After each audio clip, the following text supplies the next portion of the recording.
Assalomu alaykum chorva olami obunachilari hamda bo'g'oz ishqibozlari.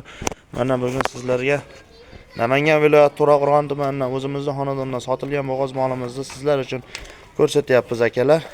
Narx-navosini bilib turinglar, o'rganib turinglar deb akalar. Hafta kuniga seshanba 2026-yil 10-fevral sanasida turibmiz akalar. Xo'p, aka-ukalar. Molimizni sotdik mana.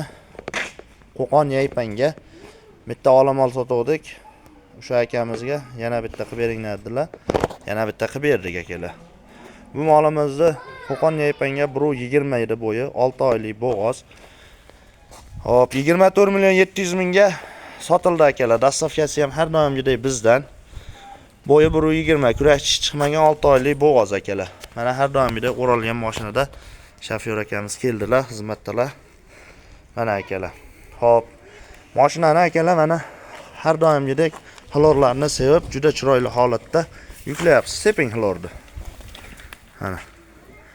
Yaxshilab ichlarga chiqib ham sevib yuboring. Hop, akalar, buni xlorlashimizga sabab ba'zi bir havodan yuqadigan kasalliklar bor. Shuni oldini olish maqsadida mana shunaqa qilib xlorlarni sepyapmiz akalar.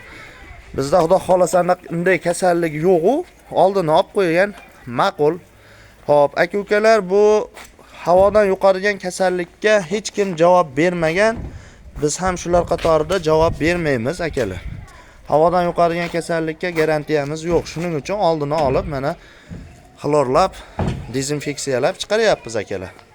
Lekin havodan yuqadigan kasallikka baribir garantiyasi yo'q. Bizda ko'rib turganlaringdek mana molimiz sog'lom holatda, hech qanday yashin-pashindan darak yo'q. Havodan yuqadigan garantiya berilmaymiz. Shuning uchun yaxshilab xlorlab sepib, keyin yuklaymiz akalar. Mana xlorlarni sepdik. Sog' bo'linglar, salomat bo'linglar.